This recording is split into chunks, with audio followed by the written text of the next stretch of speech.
Le Togo, je vous l'assure, l'échauffement avant le match était très fort. Hein.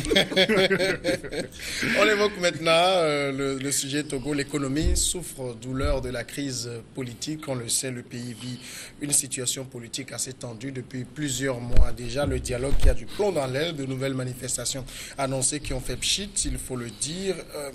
Alors déjà, avant d'évoquer, hein, Magloire, Kevin, le sujet, comment dire, l'aspect économique de la chose, un petit bilan de ces 2 jours, 6-7 de manifestations. Finalement, on a vu des policiers qui dormaient, qui attendaient manifestants. Il n'y en avait pas. Il n'y en avait pas. Il n'y en avait pas. Et moi, je dirais tout simplement qu'il n'y avait même pas eu marche. Et si vous êtes vraiment une personne avisée, vous saurez en réalité qu'il n'y aura pas marche.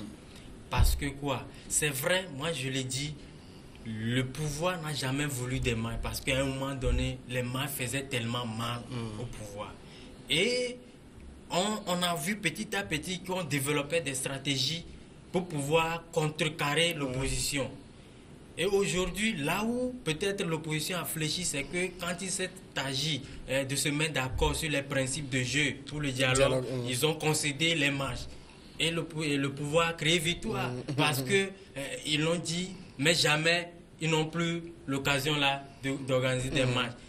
Et là où c'est également mauvais, c'est qu'entre-temps, c'est l'opposition et le gouvernement qui sont autour d'une même table pour définir les itinéraires. Mais à un moment donné, eh bien, le pouvoir seul a pris l'initiative de choisir et impose. Ça, ce n'est pas normal, il faut le dire. Parce qu'en réalité, sachant très bien que l'opposition ne sera pas d'accord, mais nous disposons quand même de la machine de l'État pour le leur imposer, on y va comme cela. Et aujourd'hui, il n'y a plus de marches pratiquement dans le pays. Moi, je dirais, parce que l'autorité dira qu'en réalité, on n'a pas interdit les marches, mais c'est des marches interdites, mais de manière voilée.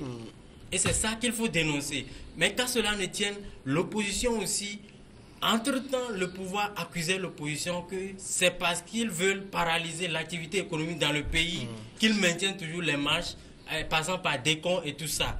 Et l'opposition dit non, ce n'est pas comme cela. Mais aujourd'hui, moi je dis l'occasion est peut-être donnée. Ce n'est pas souhaitable, mais on est devant une situation comme cela. J'estime que l'opposition devrait normalement, dans cette situation-là, accepter les nouveaux itinéraires et profiter pour mobiliser ses partisans et prouver aux yeux de l'opinion nationale et internationale qu'on reste toujours debout. On a des gens qui sont toujours mobilisés pour faire, ou du moins pour soutenir l'idée que nous avions au départ. Mais ne pas l'accepter et appeler toujours les mains sur les anciens itinéraires, sachant qu'on ne les laissera pas faire, je me dis, c'est là où ça fait flop. Et ça démobilise la base de la C14. De la C14 en réalité. Credo Titi, un petit bilan.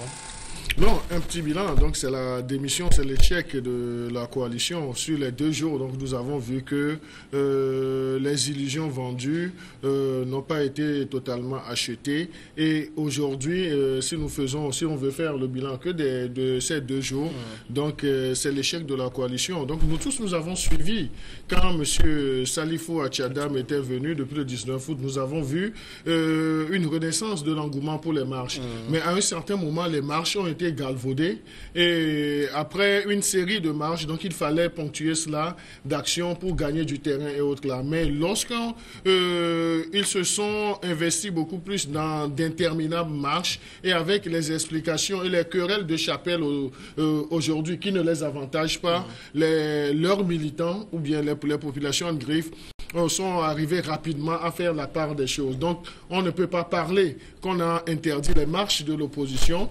Certes, les itinéraires, ils ne se sont pas entendus sur les itinéraires, mais jamais il n'y a eu aucune décision d'interdiction des marches et autres là. Et vous verrez que si l'opposition aussi tient à des itinéraires types, c'est que l'opposition aussi, c'est qu'en passant sur ces itinéraires, ça peut avoir un impact sur l'économie du pays, ça peut paralyser les activités des gens. Mais lorsque on est dirigeant aussi, ce ne sont pas toutes les populations togolaises qui marchent. Il y a des gens qui veulent vaquer à leurs occupations. Donc nous avons vu tout ce qu'il y a eu comme dégénérescence ou bien les attributs à côté de ces marches, ça a paralysé d'autres activités. Et puis d'autres citoyens ont été empêchés de vaquer librement à leurs occupations. Le gouvernement aussi a l'impérieux devoir de protéger ceux qui ne s'adonnent pas à ces marches afin que ces personnes puissent faire leurs activités. Maintenant, on ne peut pas dire que le pouvoir a interdit les marches, mais le pouvoir a dit que l'itinéraire voulu par la coalition, nous proposons cet itinéraire. Donc on aurait voulu que les partis s'attablent et puis s'accordent sur les itinéraires. Mais toujours est-il que si aujourd'hui il doit y avoir l'application de ce principe de redevabilité, c'est le pouvoir qui a un compte à rendre de la gestion de la cité. Et justement, la démocratie, c'est une affaire de gestion de la cité. Pasteur Edo, vous faites aussi le constat de l'échec? L'échec?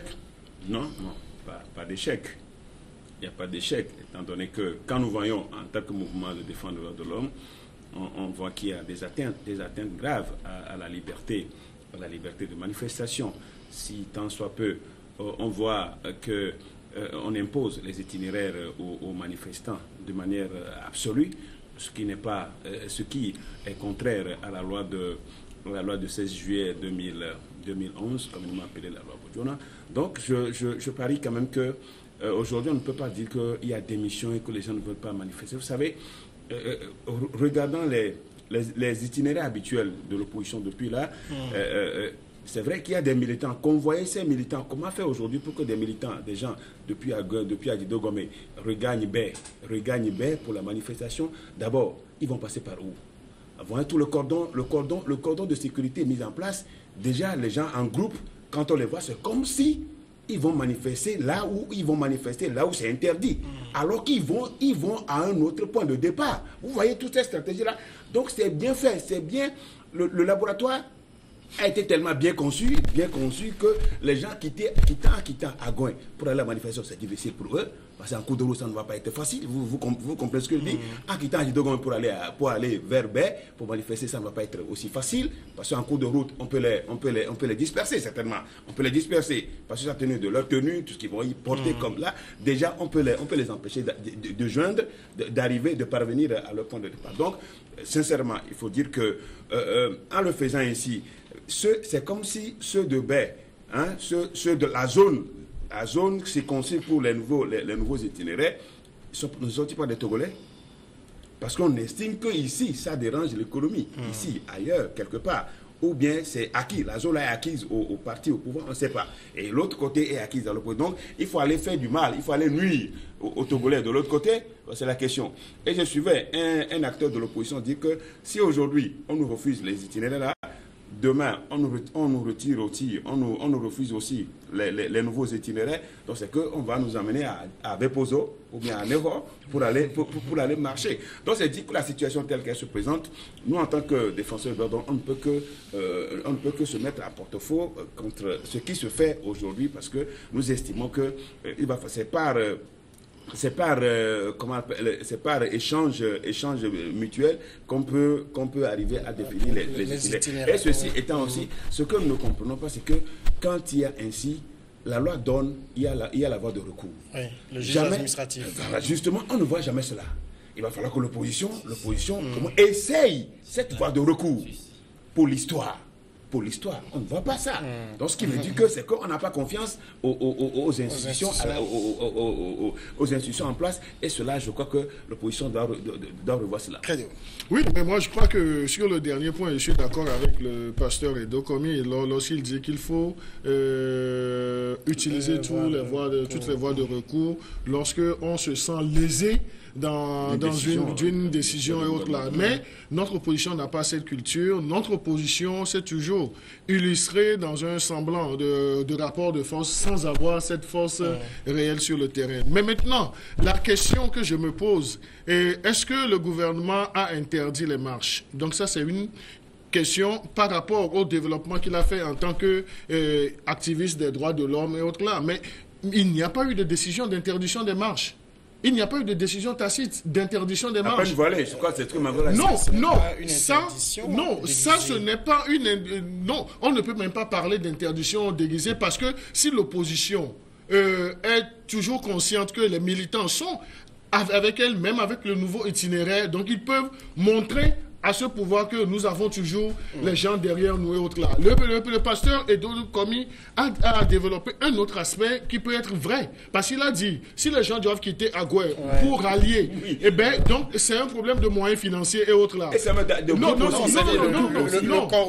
cordon sécuritaire qui est mis en place. Vous savez, aujourd'hui, les forces de défense qui sont même déployées en ville, ce qui est contraire à la loi, parce que la sécurité, c'est les forces de sécurité. Mais l'armée est là.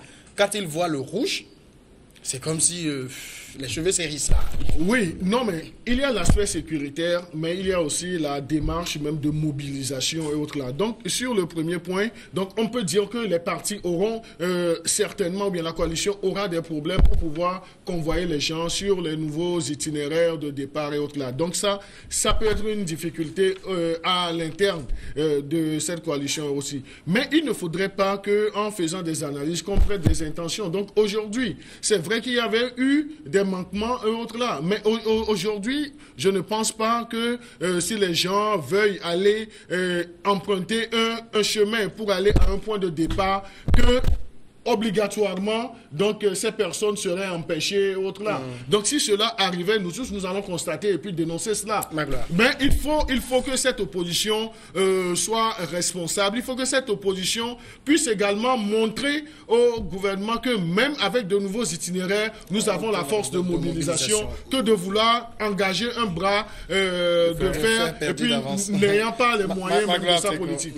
Oui, Samuel, moi, vous savez, moi je suis journaliste et j'analyse les faits tels qu'ils se présentent par rapport aux normes légales dans le pays. Vous savez, je l'ai dit tantôt et je le dirai toujours que je ne comprends pas pourquoi l'opposition aussi persiste à organiser les marches sur les anciens itinéraires, sachant que le pouvoir ne les autorisera pas. Ça, c'est un constat. Maintenant, le problème, moi, ce qui me pose problème dans cette histoire, c'est que le pouvoir, Credo le disait tout à l'heure, qu'il n'y a pas eu une décision d'interdiction de la marche. Il ne peut jamais y en avoir. Mais ce n'est pas la volonté qui a manqué au pouvoir en réalité. Entre-temps, ils avaient interdit, mais c'est le groupe des 5 qui a dit, mais vous ne pouvez pas interdire les marches dans une république. Quand vous voulez promouvoir la démocratie, il faut le faire de façon globale. Et on a contraint le pouvoir à céder et les gens ont marché. Mais on s'est rendu compte que les marches en réalité posaient beaucoup de problèmes au pouvoir. Et aujourd'hui, ils ont tout fait. Le laboratoire a tellement marché, bien huilé. Les problèmes économiques. Les problèmes économiques, oui, peut-être je suis d'accord parce que quand le convoi part, forcément, il y a des gens qui ferment leurs boutiques. Mais vous voyez les arguments avancés par le pouvoir pour dévier la marche. C'est que les riverains se sont plaints. Les riverains se sont plaints. D'accord. Moi, je prends le pouvoir. Les riverains de Baie aussi vont se plaindre. Mais également, il faut reconnaître que c'est les Togolais qui vont également subir les mêmes situations de l'autre côté. Alors, on prend les mêmes où on déshabille Kofi pour habiller Kodjo. Ça n'a pas de sens. Donc, vous comprenez que je dis, c'est que le pouvoir a interdit les mains, mais de façon voilée et intelligente. Mais là où l'opposition joue le jeu du pouvoir, et qui m'intrigue moi, c'est que d'abord, le pasteur l'a dit, il y a des voies de recours. L'opposition se base sur des cas précédents pour dire oui, même si on le fait, on n'aura pas de gain de cause. Mais je dis non, quand vous êtes dans une république, on ne doit pas se soustraire des normes. Faites les recours et attendez ce qu'il en sortira. Mais ils ne l'ont pas fait et vous persistez.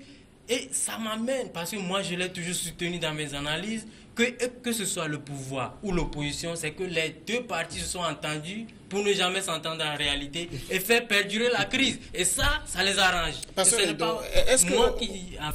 C'est comme cela. Est-ce qu'au final, l'opposition, la C14 en fait, n'a pas compris que les marches ne vont plus prendre, mais on va essayer de justifier que c'est pas notre faute si ça ne prend plus, c'est le pouvoir qui interdit. Moi, une question qui taraudait dans mon esprit, c'est au fait, est-ce que cette marche, elle est opportune? Peut-être une question, peut-être bizarre. Surtout que le samedi, on a vu la CEDEAO dépêcher des gens. Est-ce qu'elle était opportune?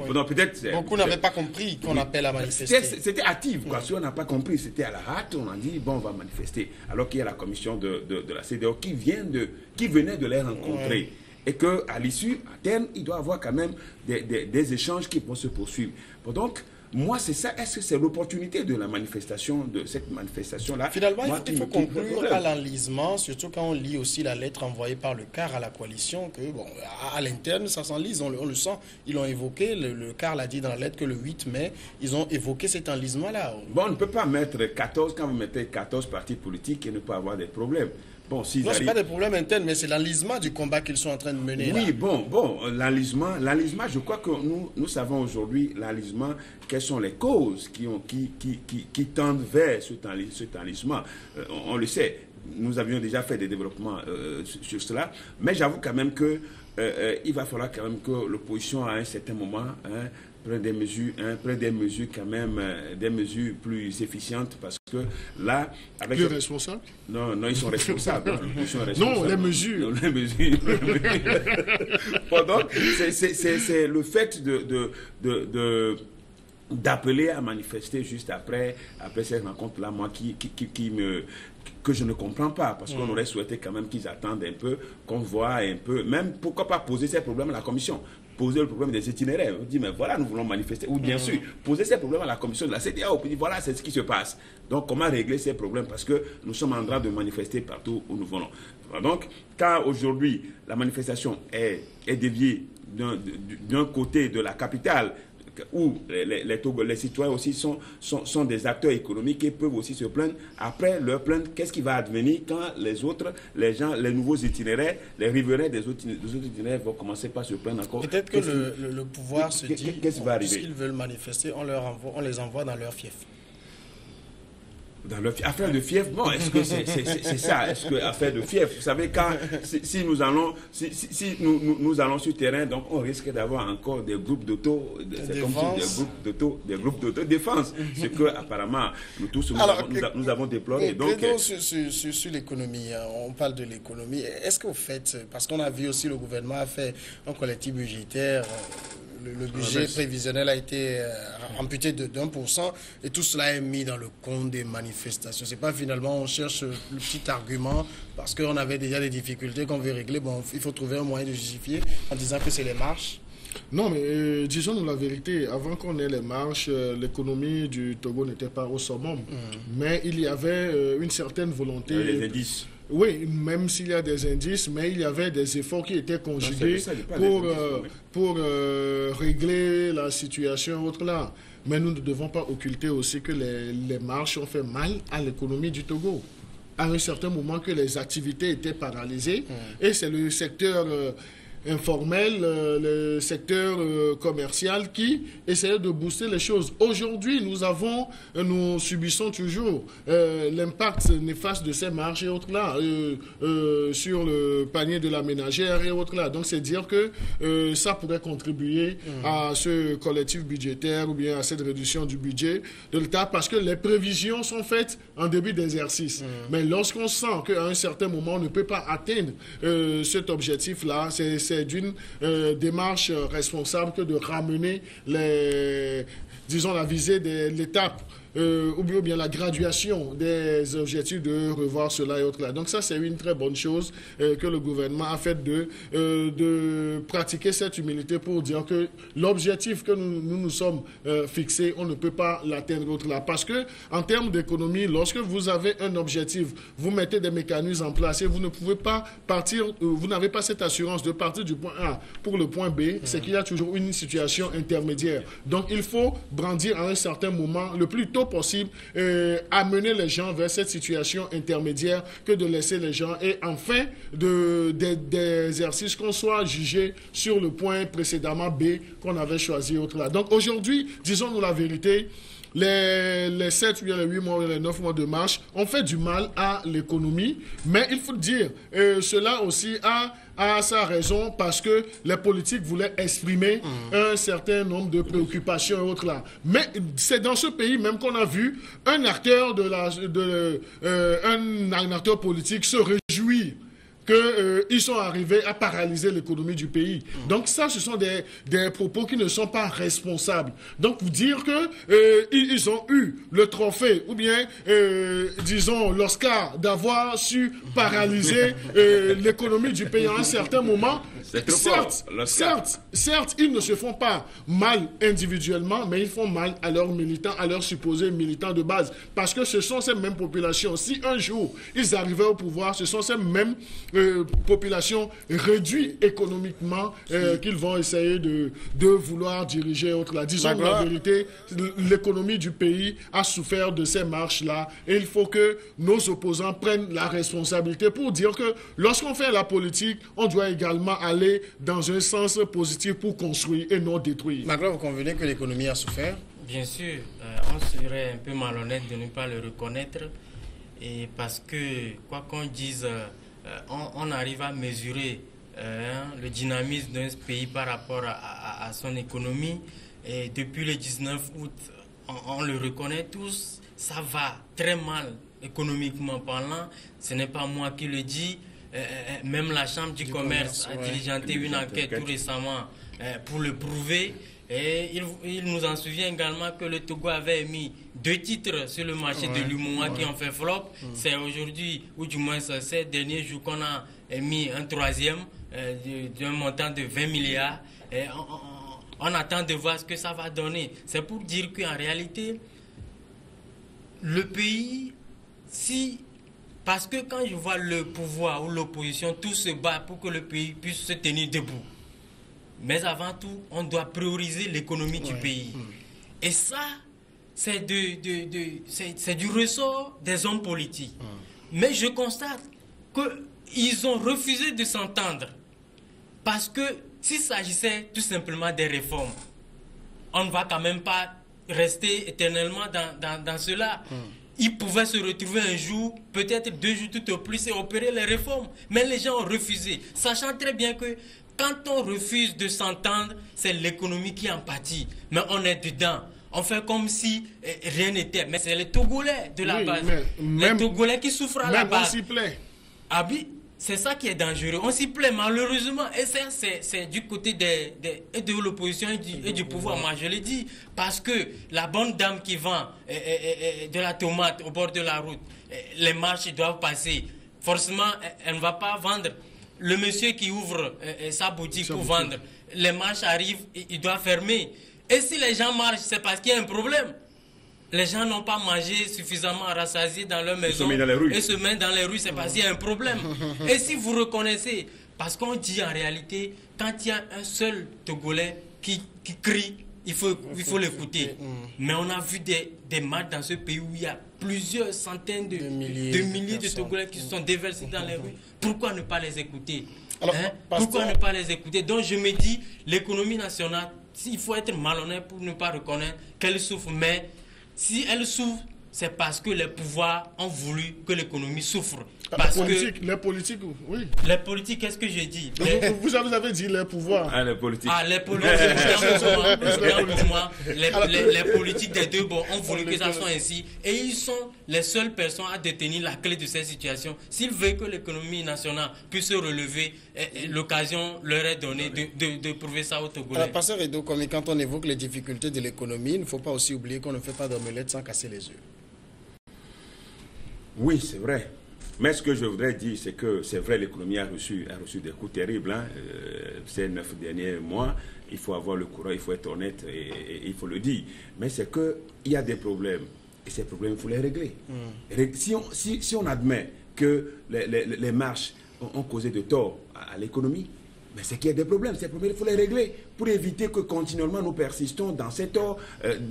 Donc c'est là. Mais le fait de fermer, d'être aveugle, de fermer les yeux et de dire, bon, il y a eu les marches, bon, ont causé des torts, bon, donc il faut amener maintenant les marches vers une autre partie de la ville où les torts vont être aussi enregistrés. Alors là, on ne comprend absolument rien. Mais c'est comme on se dit, bon, allez, ils n'ont qu'à aller dans leur zone. Et c'est comme ça, est-ce que le pays, ce n'est pas une sorte de partition, ça? On dit, bon, il faut aller dans cette zone-là. Non, je crois que ce n'est pas... Oui, mais c'est le Togo aussi, là-bas. Oui, c'est le Togo aussi, justement, là-bas. Et on doit préserver aussi ces citoyens. Qu'on interdise, c'est tout? Non, on doit préserver. On doit préserver.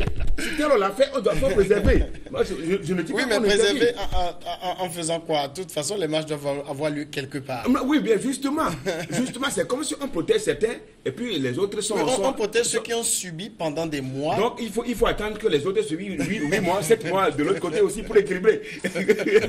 Donc, il faut équilibrer. Donc, je crois qu'on ne peut pas faire des omelettes sans casser des œufs. Et justement, il revient surtout pouvoir à ceux qui dirigent. Ils ont les solutions.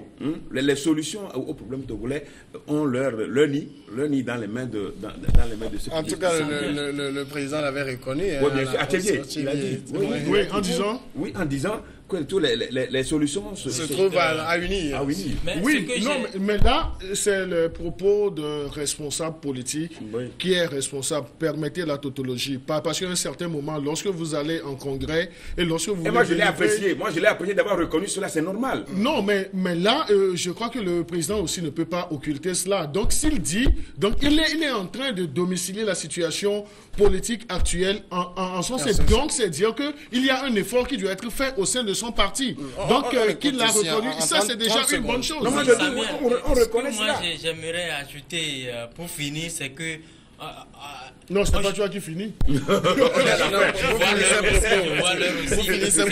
reconnais que le pouvoir, ou du moins le gouvernement, a fait des efforts en termes de réforme pour que les choses puissent aller normalement dans le pays. Le climat des affaires. Le climat des affaires, il est plus facile. Oui, mais avec Mme Johnson, les efforts ont été faits. Même si les activistes ne veulent pas reconnaître tous les efforts. Mais je dis, ne le reconnaît pas. Il a dit qu'on ne le reconnaît pas. Merci beaucoup, pasteur. Merci à Credo Tété. Merci à Magloire. Finalement, vous le reconnaissez. Merci à vous d'avoir suivi cette émission. Mais félicitations, monsieur le pasteur, que vous ayez reconnu cela.